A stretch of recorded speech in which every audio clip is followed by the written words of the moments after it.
All right, so the objective here is to show how to get this leg here, our legs, to move while the knee stays in place.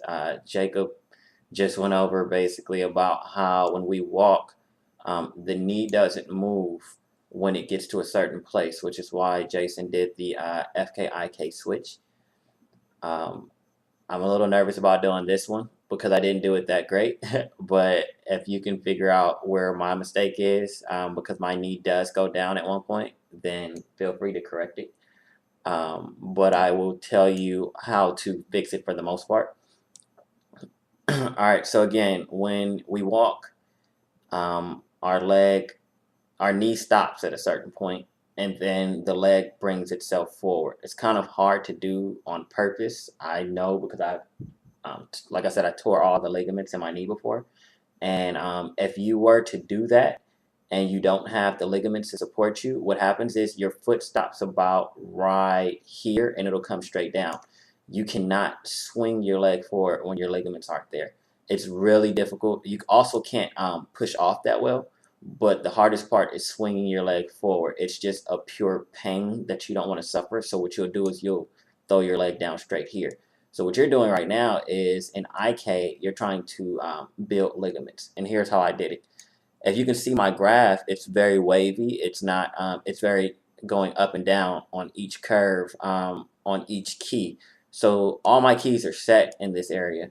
And it's not as wavy as it looks. If I were to switch this, then you would just see that these are just points hitting up and down, up and down, up and down. It wouldn't even matter which way I kept it. I just like to keep my graphs pretty.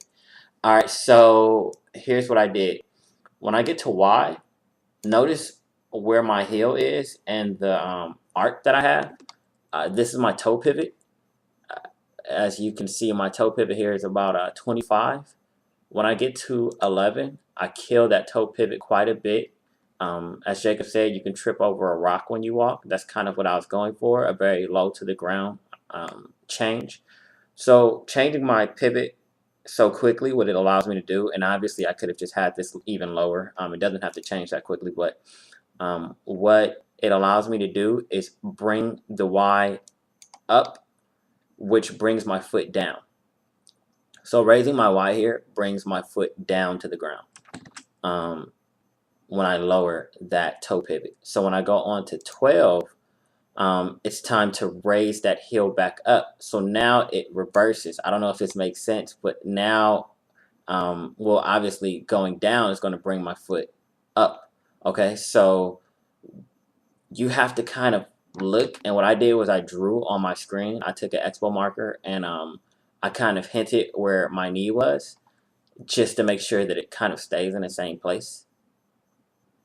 And keeping it in the same place each time, I just wanted to make sure that I got that nice little swing. So this is kind of all I'm really doing is showing you what my graph looks like. I guess you can stop the video whenever you're ready. But just remember to have your Z and your Y working together.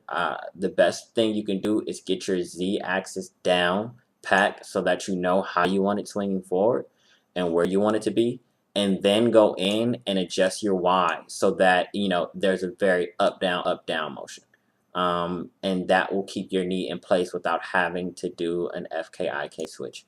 And for those of you that want to stay around, I can switch to my left foot, and you can see what's going on this side. It's even crazier, right? Not that great M shape that I have. My legs are a little bit different. I didn't want them to be the exact same. So over here, what you see is this toe actually penetrates the ground just a little bit. And I have my toe pivot at 34. All right, the toe pivot is down at 10. On my other one, my toe pivot is at 12.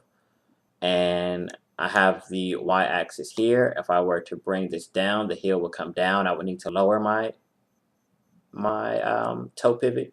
If I were to bring this up, I would need to, I'm sorry, if I were to bring it up, I would need to lower my toe pivot. If I were to bring it down, I would need to increase my toe pivot or reverse that. I might be wrong. I'm not thinking. So let's see if this knee stays the same. This knee, for the most part, does not overshoot. And what you can do is, let's see, you just really have to create that, avoid a balance in a sense. You know, you see, go in manually. Don't look at your graphs when you do this. Just really get in there and hide, you know, all the work here.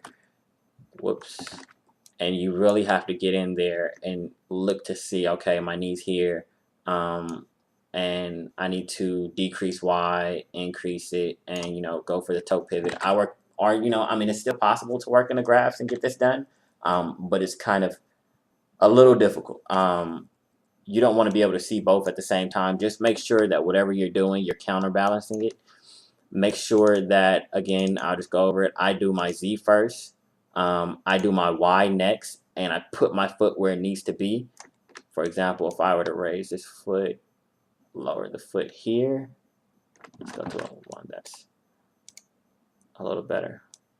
If I were to lower my foot here, then what that means is I need to go down to my toe pivot.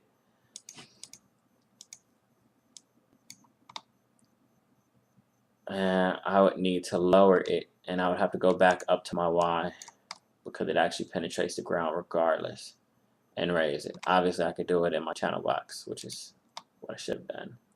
So just keep balancing everything out. You have to keep going back and forth until you find that perfect balance. Now, obviously, my knee is off, but this is just my little crazy method for figuring it out. Good luck.